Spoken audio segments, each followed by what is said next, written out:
One of the biggest moments of the briefing has got to be the showcasing the Cyberpunk trailer and the subsequent Keanu Reeves appearance. What was it like? Phil Spencer, who is sat here, by the way. Yes. I mean, should we throw to him? They casually just sat maybe him. like just say hi or something. They put a chair on stage. Yeah, I suppose we're just not just talking to an empty chair anymore. But we're going to get the Keanu bit straight out the way because it's a bit everyone wants to know. What was it like experiencing that reaction? You know, it's interesting because we've had some history with celebrities on our stage. I will freely admit I'm not the biggest fan of celebrities on our stage, especially if they're not really authentic with the games. There's a lot of attempts that have flopped. Let's be clear. That's right. Oh. So I was backstage with him and I was talking about, because, you know, our Xbox fans, we had more Xbox fans in the audience than we've ever had. So I was trying to like prep him for the wall of fandom noise that was going to hit him when he came on, and it was he kind of heard me, and I think so. We were chatting for a while. He came out and he was backstage when I was backstage, so he saw when I went out. So, but backstage you hear it a little bit differently. Yeah. And then when he came out, you could just kind of see that he was, how should we put it, unprepared. But he played into it, though. He was sort of his usual charismatic self that we know and love, and the whole well, I thought that was the best part. Thing has taken over. He became him, right? Exactly. It was like what it was talking to him backstage, and you could see him keep trying to pop back into, oh, I need to read this teleprompter, and his voice would change, and then somebody would get him off script again. I thought it was awesome just how he was so authentic. And I'll say at the same time with CD Projekt Red, credit to them, like he's a real force in the game. Like he is one of the main characters that you're around. It's not like a celebrity flyby that just kind of shows up. Oh, so he is. Yeah. So I thought maybe he was just a little side celebrity character. No, it is someone you walk past. That was when I was talking to him earlier. Like I don't want just the we're renting a face or something. It's force then. Sure. No, like it's a real integration, which I thought was great with CD Projekt Red. He was a cool guy, you know, played some of the most amazing characters. I'm a big Neo fan, Matrix, obviously John Wick coming right out. So I thought it was great. And then when he came off stage, would just say that like the Xbox fan base impressed him, which is cool. Absolutely, and the entire internet erupted. And generally, from like a personal point of view, I want to know A, how he was snuck in and out of the building that day, and B, how did it actually come to be that he was on the stage? Was it CD Projekt Red that approached you? Did you reach out knowing a scoop that he was in the game and had sent the invitation? No, CD Projekt Red drives it because obviously he is in the game. So there's a relationship between Keanu's team and CD Projekt Red. They, I think, pinged us around February saying, it's from memory, hey, we'd like to bring Keanu out on stage. So then we give him a code name. It was Mr. Fusion. I was just going to say, what's his code name? Yeah, Mr. Fusion.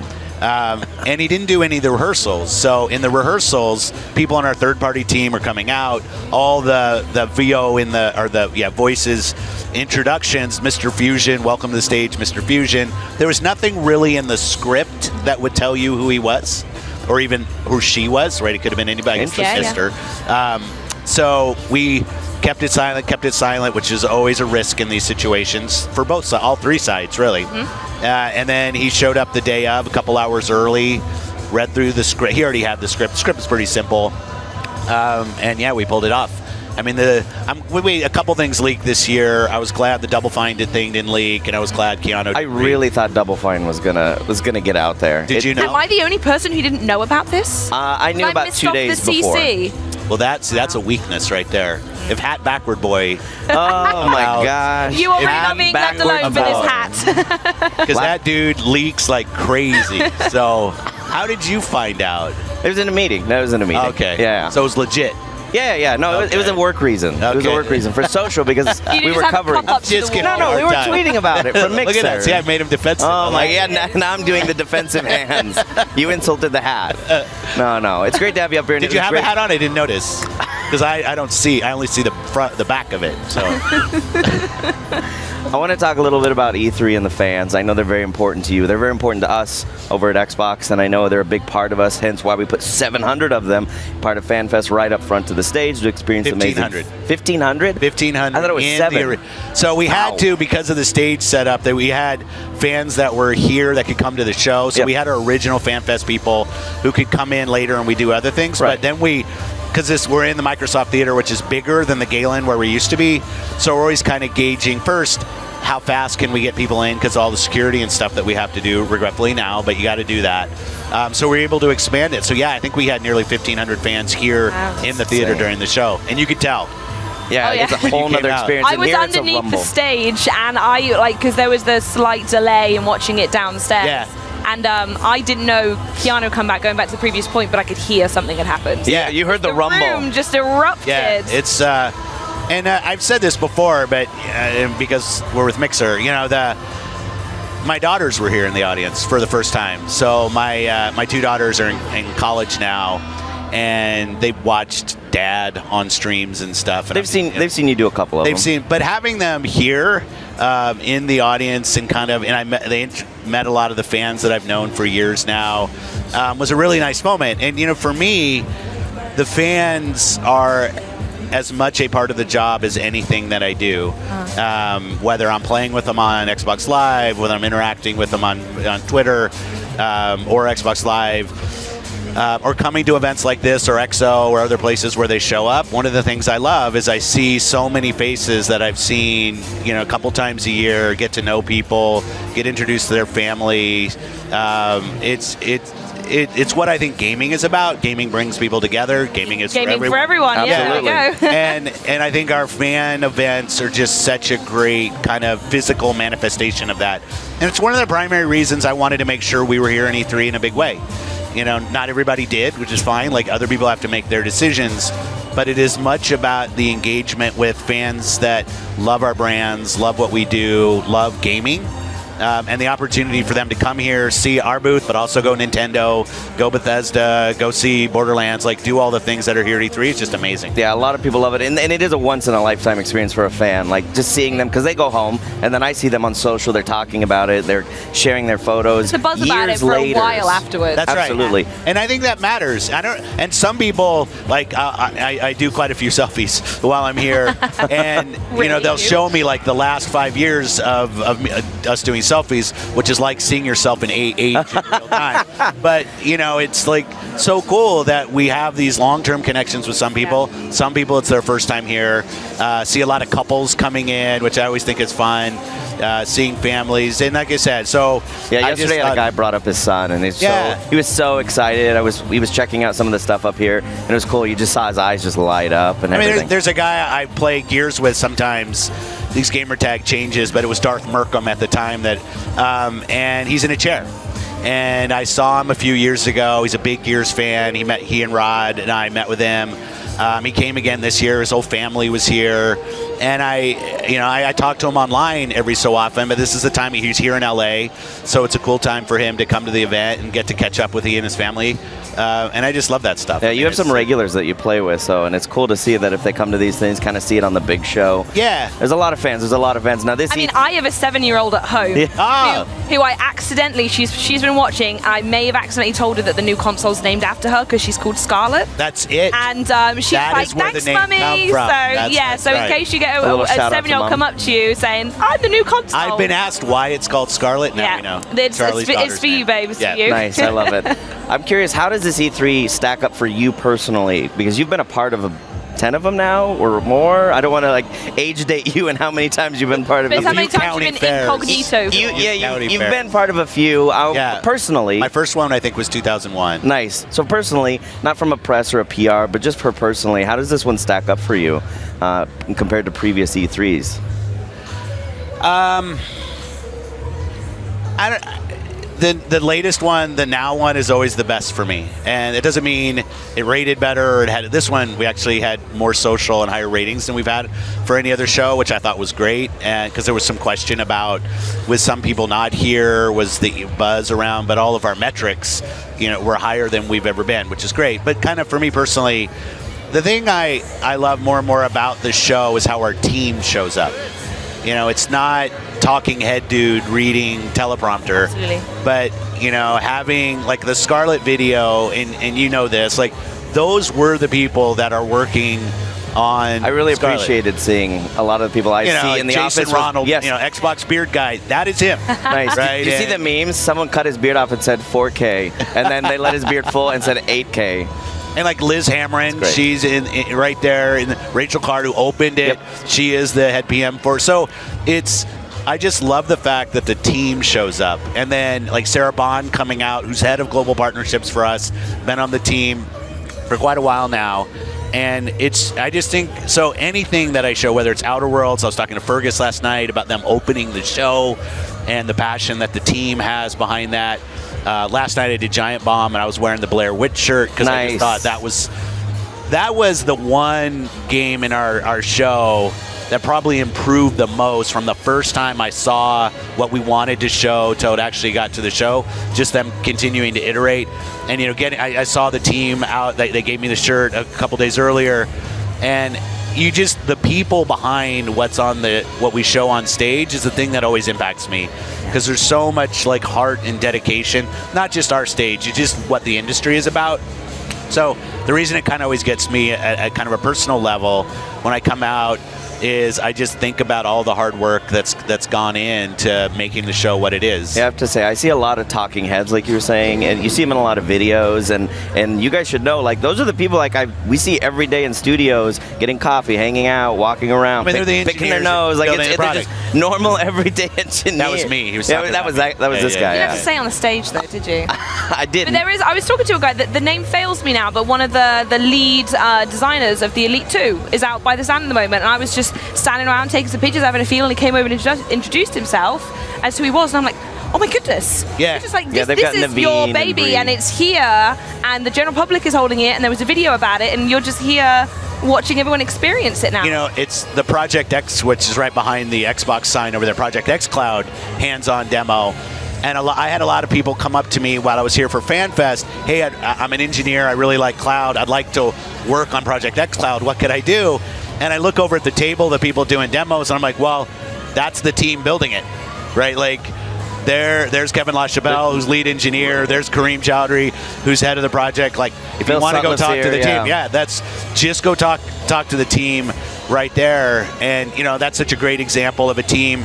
Their main goal here was to just hand you a phone and say, play your Xbox, and hopes that it works.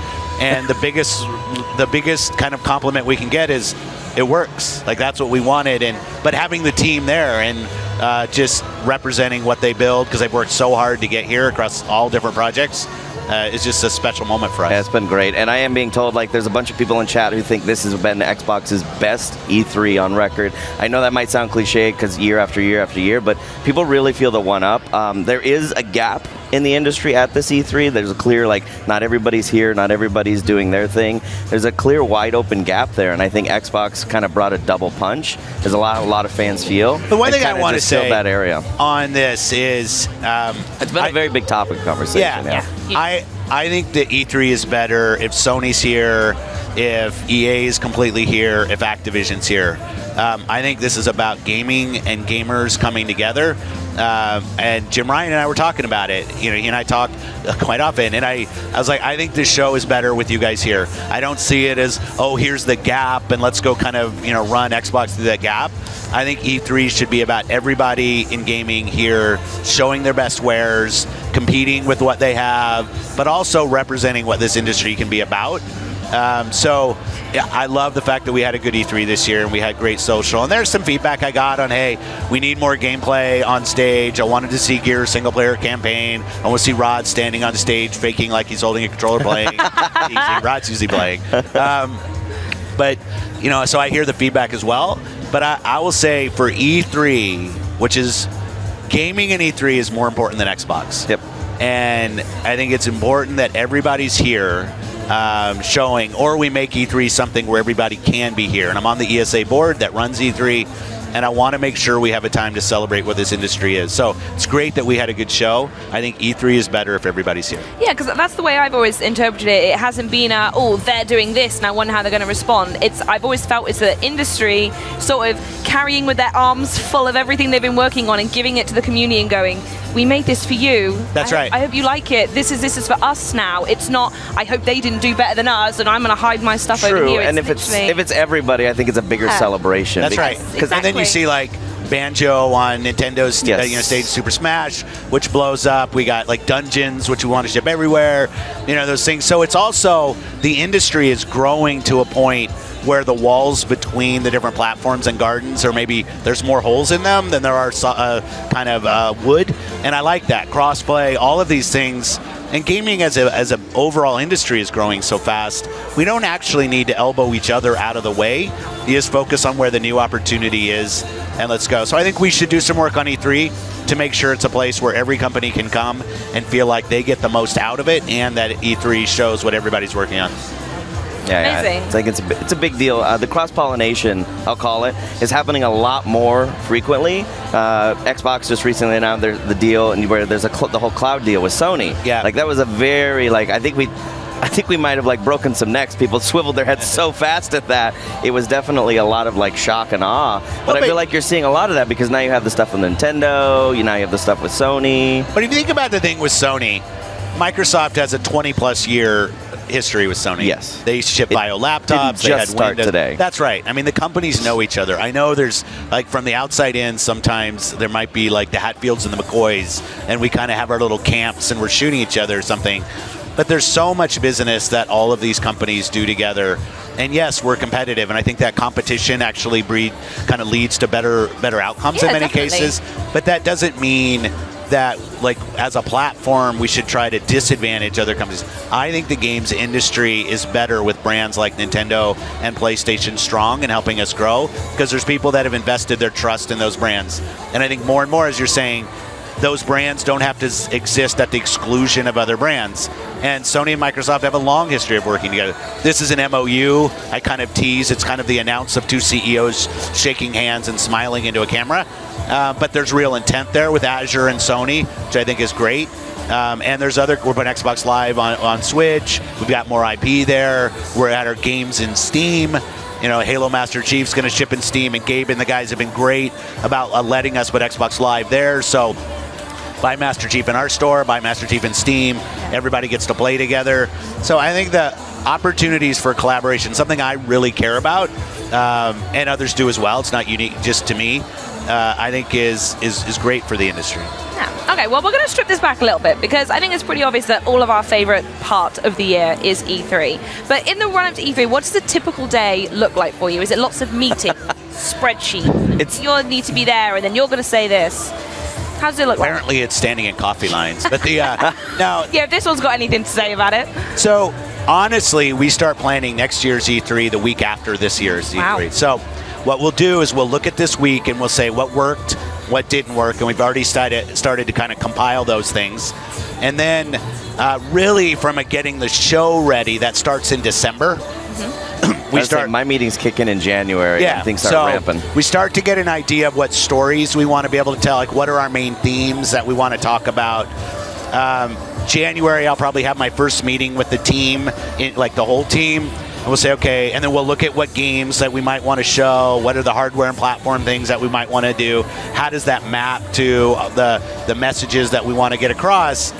And I probably have 2 meetings a month on it, January, February, into March, and that's every other week. So, and then it's really kind of end of April, beginning of May. We have a little. It's not really that little. We have a production studio up in Redmond. It's very big. Yeah, that we sit in, and we try to replicate this. We have a big screen on the wall. I get up there and blah blah, read my lines very poorly, and we're starting to look at the show and the flow, and we're moving games around. There's a little bit inside baseball. But one of the things we were planning for in our show this year is we had 2 Star Wars games, because we had Lego Star Wars and EA Star Wars. We had 2 Lego games, because we had Forza Horizon and Lego. So you've got these things, you're like, okay, I don't want all 3 of those next to each other, or even any 2 of them. So as you're moving things around, there's this, how do you get the flow? We wanted to make a big deal about our investment in PC Game Pass. So coming out of Sarah talking about PC Game Pass, I wanted to make sure we had Flight Sim, I wanted Age to be there, I wanted Wasteland to be there. So coming out of our PC Game Pass, we start to show, there were way more PC titles than that. But I wanted to show titles that make sense to that are kind of native to a PC player. So that's kind of what we're doing in the May timeframe, is we call them chiclets. We're moving all the chiclets around in PowerPoint. and then who are our spokespeople. And then we kind of locked 3 weeks ago on what the show was. And here I did 2 full rehearsals on Saturday, 2 on Friday, 2 on Saturday, and then it's let's go. Yeah, and there's obviously the whole team about it because this stage looks completely different as it did last year. So I imagine there's so many different coordination meetings that you need to have and other people that need to be thanked who may never grace a camera or have their name written down on a piece of paper who put so much work into E3. We start getting pictures of this stage. It's about 10 days before we show up that they start the build out, which is just ridiculous. But we start all the cables hanging down and yeah, the amount of dedication. I mean, E3 is expensive. We spend a ton of money, tens of millions of dollars putting on E3. Hundreds of people coming in from all of our studios everywhere around the world here. We did our kind of staff celebration last night, which was a great time. Thanks for the In-N-Out. In-N-Out burger. with the food. I missed out on the In-N-Out date, apparently. Thanks, guys. No, the team that puts so much sweat equity behind making this show what it is, and then getting to go to the staff thing last night, seeing so many people, it's their first time, and they're blown away, or the people who have done it, with me forever and ever, and are still just totally jazzed by it. But it is a huge production, putting on one of these shows. And then what's next? We've got show after show, and you just think about the global shows that this kind of kicks off. And then we announced that EXO 19 is in London in November. Yes, you're coming to me this year. I'm so excited. And it's like not quite as big as an operation of this, but you got a similar thing that's going in parallel, getting ready for EXO. It is just the staff and events team that do all that work. They are magicians and so dedicated. A lot of people don't realize how many people take to put those things together. I've never worked in an industry where you've seen so many people have to all rally on one event. Yeah. And I actually had lunch with Robbie Bach, who was the original head of Xbox way back in the day. I had lunch with him last week, and I was going back with him, and I was watching some of the old E3s. Oh, man. And it's VHS funny. and Scrap. It is, like even when Muhammad Ali came out on our stage way back in the day, which I thought was a special moment, like he's coming out from behind a curtain. He's like moving a curtain. You look at those, and they were great at the time. So I'm like taking a shot at him. But like this is a full television production. Yeah.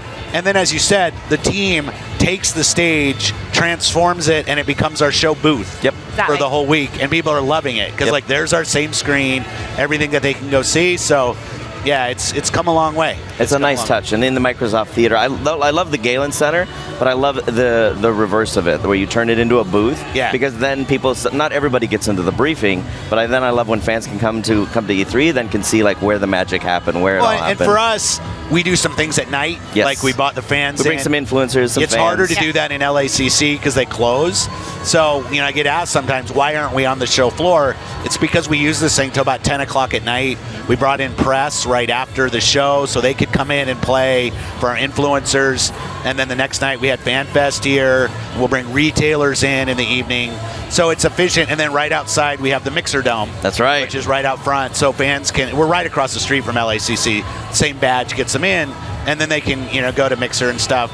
But yeah, the whole thing is just like, it takes some really smart people, way smarter than I am, to make sure this thing runs as well as it does, and they pull it off, which is awesome. Yeah. Now, I'm curious with, because the only E3s I've ever physically experienced have been this year and last year. I was able to be here for that was my first one. And they were both incredible, truly, truly standout shows. Be honest, do you feel a pressure year on year to do better, or do you just want to meet the same expectations and go, let's see if we do 2018 again? Again? You always want to do a little better.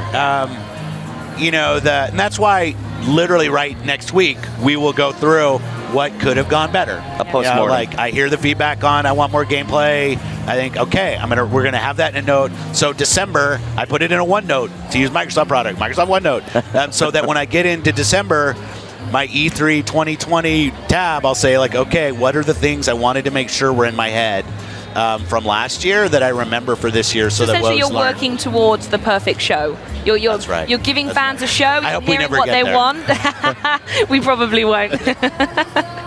Oh, that's great. That's great. Speaking of perfect show, it was a really good, strong showing, and we talked a little bit about the products that we have working on, not just the games. So I think the fans on chat would kill us if we didn't talk about Project Scarlett a little bit. Yeah. Because it's a very big deal. Yeah. when the heck do you find the right time when you're deciding, okay, now we announce it? No, next year we announce it. I feel like because announcing a console is a big shift change for the industry, for anybody, Nintendo, PlayStation, or Xbox. It's a very big deal when you finally say, and okay, something exists. And I know there wasn't much shown in a way, and that was on purpose. It was more of just of a tactical, like, let's let you know what it is and it exists. You're in on the secret. But I'm curious how you find that fine line and decide when is the right time for those things. So I think traditionally, console manufacturers, including us, want to keep people buying the current hardware that's there. So there's this view was that if I don't talk about next long enough, I'm not depressing current sales, right? So for us, it's a little different because of the compatibility across them, that we're saying if you go buy an Xbox One X today because you want to play games that you saw here today and you don't have an Xbox today, the stuff you buy is going to work. The controllers you buy is going to work. So it's less cliffy, you know. Like there's not like the step function of everything. Right? Yeah, I mean that's a strong word, but I'd say, I'd say like we're trying to give them visibility to what the kind. It's not quite as before and after as it was. What happens really is we went out in the fall and started talking to third-party developers about the platform. So it's a conversation with them too? With that. So we started that months and months, like 9 months ago. Wow. So then there's the words are out there, the code names are out there, the specs start to kind of get out there. So then I have to sit at events like this and kind of pretend I don't know what you're talking about. So with Scorpio, we actually said we're going to go 18 months ahead of time. We're going to start talking about it. Remember, we did that. Yep, you committed. Project Scorpio kind of gave some of the high-level specs of it. And for me, I thought that was a positive experience. I thought we were transparent with our customers on what we were designing towards. If you didn't care about that, we have consoles in the market that work. If you do care about that, then wait. Right? That's totally cool. So, and I thought that was a positive thing. It doesn't give, I got the, what's the name, what's the price, when's it coming, what's the launch lineup, what's it look all those like? things right now. Yeah. We're 18 months or so out, probably less than that, but we're over a year away. Yep. And so there's a lot of this stuff that still has to come, that still hasn't been figured out. But we know what the silicon's going to look like. We know what our design criteria is.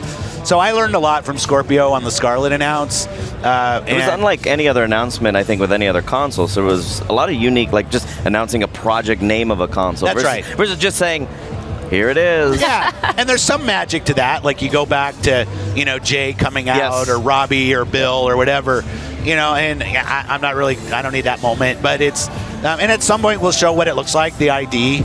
And there are some things from a marketing standpoint that we want to have different beats of news. Like there's no doubt about that. The physical ID is not done. I know what it's going to look like. It's going to be, I think it's a cool looking new thing, which will be interesting. But we don't have the final ID done, so it's not like we're going to put kind of half-done ID out here and say this is kind of what it will look like. We'll wait on that, because that's not really the thing that's going to drive purchase decision. Even the name, right? I hope somebody's not making their buying decision on this product based on what it's named. I mean, love the name Scarlett. We just started an office pool. About what it's going to be. And after it ships, you can call it Scarlett for the whole. I'm gonna write on it in Sharpie and just say, that's right. I promise I won't. I promise. So there's certain things we'll get out there. The price will be important. So clearly price is one of those things that people want to know. And as we're kind of watching how the cost of the components are coming in, things like tariffs and other things, like trying to figure out what that price is going to be next year. We had a design point, a price in mind. I think we're going to hit that. But we want to make sure that everything comes in right, so that's the price that we hit. So we'll get price out as soon as we can. Nice. So that people can make those decisions. But yeah, that's kind of how it works. A lot of people are very curious how xCloud is, because xCloud is launching now. It's October. As it's launching. Yep, it's ramping up to launch. But then we have this new Project Scorpio console on the horizon. Scarlett. Thank you. A lot of people I know. I'm catching up. A lot of people are very curious how that's going to intersect when it comes to price and costing, and they're kind of curious because have you seen some of the fan reaction out there yet? Or you've been? I don't know if they have you so shielded in meetings. No, even here, people come up and just ask me questions, talk to me about it. You should think about xCloud as a service for somebody who wants to play games. Okay. And if you already have an Xbox, there'll be a certain model around that. If you don't have an Xbox at all, there'll be another model for how that works. I really see it as a convenience feature for people who love to play Xbox games, whether they play on PC or they play on Xbox, and they want to take that Xbox Live experience with them on the go. So I've never tried to position Project xCloud as a replacement for your console. I don't think about it that way. No, never. I think about you take your console experience, your gameplay experience, so people play PC or console, gameplay experience with you when you go. So they're kind of, they're parallel to each other. If you want a great experience in your home, we have great consoles that we're designing, and we have in market today to go do that. Nice. If you want to take that experience with you, Project xCloud's a great way to do that. If you don't care about that, then you don't have to sign up to Project xCloud. Lots of options, just kind of like Game Pass with their announcements. That's right. I like the idea. It's giving flavors, and again, to be clear, xCloud's more of a service base. If you want to join and use that service on the go. I'm not trying to say things like xCloud's Scarlett. replacing a device that you currently have. It's a variety retrofit to how you want to use the it's games like you've got. now I watch my movies when I'm away from my home as much as when I'm at home because I have devices that can access. I still would rather sit there, my bottom on the couch, watching them on my big TV with all the. But regretfully, I'm not at home as much as I would like, so I want that experience to go with me. A lot of services enable that, yeah. And I actually am being told a lot of people in chat are asking that same question, so I was going to just ask you for chat. They want to know what your favorite game of all time is. Well, you know this, because I've answered this one before. It's fine. I can. Maybe I'll answer a few of them. My favorite gaming experience, I'll put it that way, is Voodoo Vince. Yes. And I will continually call it Vince the Voodoo Doll, which was the original name of the game. Because it was the first game I actually finished with my two daughters that were here back when they were like 2 and 5 or something. And my youngest was sitting next to me with the controller in her hand that wasn't doing anything.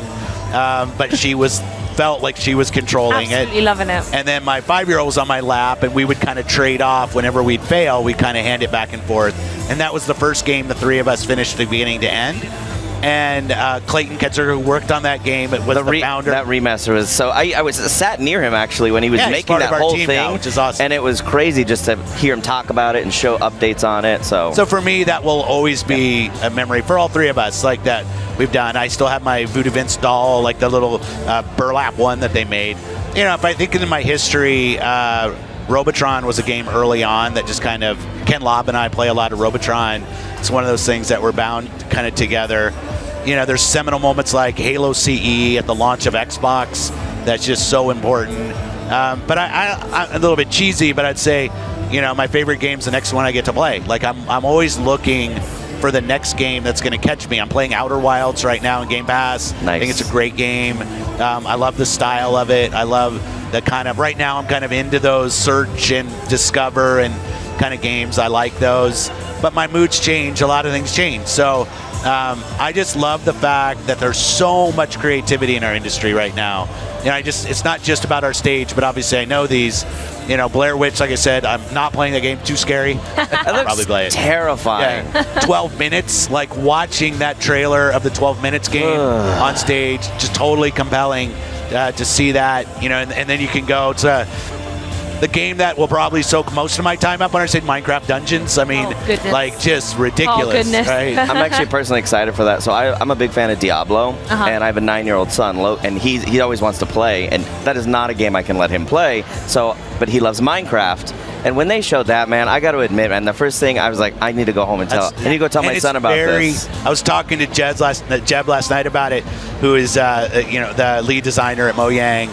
And the team there has just been so dedicated and so happy about the reception, but also getting here to show it. And Jens is just, it was cool to see him and get to catch up with him about that whole game experience. So, and then closing the show, just seeing Master Chief, that kind of, and I haven't seen a lot of dialogue on this, but the kind of return to Halo CE where he's coming out of stasis, looking at the hands. Like I thought the team people were waiting for him to say, by the way, look up, look down. I know. And I don't want to speak on behalf of the entire general public, but there is something with the soundtrack that when that started, man, I felt the whole building just vibrated, just like Halo's here. And when they went from that scene to the other scene, and the music continues. Yes. It's like, yeah, no, it's really special. Candidly, Halo has to. I know they're trying to bring the thunder after Halo 4, after Halo 5. I know Bonnie and Kiki are working very hard, and the whole studio Well, is. we've given them time. I was going to say, right, the to important thing focus. is there wasn't that rush, I felt like. Yeah. After 5, it was like, okay, let's step back. Let's really Borderlands reevaluate. did the same. They took their time, they kept it quiet, and then released it. Red Dead, we saw, they quite candidly said, the game's not ready and we want to give it to you when it's Right. ready. And so they held it back a little bit, and when it came out, it was a phenomenal. Well, I love that about our show, and 60 games, blah, blah, like all the kind of PR things I'm supposed to hit. But the thing I loved were the games that we didn't show, right? Like, what's Playground's second team working on? What's the Initiative doing? What's Rare's second game that's coming? You got what's Turn 10 doing? You have these teams. We haven't really been in a first-party situation where we can have more first-party games on our stage than we've ever had. And a lot of the questions I get is, wait, I thought you were going to show this, or I thought you were going to show that. And I think it's a great place for us, and Matt Booty and the team, where we can actually get the right thing to show at the right time and not have to rush some things on stage. So sounds like I'm just trolling people. I'm not trying to, but I am honestly as excited about the things that we didn't show. We opened with 4 first-party games, which we've never done before, which I thought was an awesome lineup. But it is nice to have some things also still going that will show at the right time and hopefully drive I excitement. was going to say, I'm guessing next year, and I think we'll wrap on this, but I'm pretty sure next year is going to be, Yeah, that's got to be the year. I'm very excited. That's how we're going to be better, right? Yeah. Yeah, exactly. Okay. Yeah. Yeah. That's why you held some stuff back. You're like, that one's too good. That one will make it really good next good. year. So we'll save that one. Yeah, you guys hard We'll turned right. spoil them Got next a lot year. of we have a lot of first party studios suddenly in the last couple of years. Like it's a Doubled the size. It's a night and day shift, and that's not a small turn for a corporation, especially as big as Microsoft. And it's cool to see all those suddenly come into the Xbox family. But more importantly, what are they then going to go do? Because some of it, I'm sure, is like we have some ideas and you guys have some ideas, but then I'm sure some of it's like you want them to have some creative freedom just to make some awesome games. I have to imagine. You don't feel like a guy who's going to go in there and like really must rustle around in what they want to do. Well, I thought but Bleeding you Edge give them was their a good example. Yeah, there you go. I think if There you you look go. at Bleeding Edge, they've been working on that for years. I think everybody, when the Ninja Theory acquisition was announced, and I love Hellblade, we're just expecting that we would go, okay, everybody go build the next Hellblade. And it's not that we're not doing that, but the team has been working on Bleeding Edge. That is like Ronnie and the team. It's a great project. We knew about it obviously before, and we wanted, like, studios should go build what they want to go build, and we should support them in every way that we can. Obviously, we're talking to them all the time about things that we see going on and help. Having Tim as now part of that. Tim is such not only a legend, but really what Tim is somebody with a unique creative mind who thinks about games that are kind of outside of normal expectation. You think about Psychonauts, even I continue to bring it up, but Happy Action Theater on Kinect, that was one of the best Kinect games ever built. And that was Tim, like, we didn't say, hey, here's the game to go build. That was Tim with his daughter, like, saying, hey, I want to build something I can play with kids and stuff. And just unleashing the creative capability of these teams is just such an awesome opportunity. I can't wait to see a Tim Schafer Unleashed with just an Xbox budget, just to be like, here you go make. Oh, I thought that was the title of the game. Oh no, Could be. I mean, maybe Codename, next year. maybe codename. You were on a Next naming year, thing maybe. today. You got Scarlett. I just can't wait to see someone like that, a legend of his creative talent, and that studio, all the people that work there, with that Xbox power, that juice behind it, and say, go make some really, really cool things. And I will say, I know we're trying to close, I get to sit with Matt every so often now in our leadership table of studio heads. You have Brian Fargo, you got Fergus, you got Bonnie, Helen Chang running Minecraft, you have Shannon Loftus there, you got Alan Hartman, and now you're gonna have Tim there. I'm missing Guillaume, like I don't want to miss anybody. Craig Duncan, but the like an Oscar Daryl Gallagher. But seeing them talk to each other about things that they're each thinking about, and watching them each build on each other's ideas, and now they go visit each other stuff, is just such a powerful kind of capability in the organization. It's awesome. Yeah, well, I hate the fact I have to say this sentence, but Don't say it. It's been a pleasure to speak to you, but I guess we now have got some more stuff we need to go look at. So thanks again for being here. That's always good. Make sure everyone you tune in next year for all the secrets and surprises that we've definitely just named. And we'll bring Phil back. Yeah, definitely. We'll just bring it back. Only if the hat's turned around. Yes. No that's hat, I promise. Okay. One rule. E3 2020, no hat. No hat. Steiny, no hat. Well, stick around, everyone. We've got so much more to come, and maybe Josh is going to change his hat.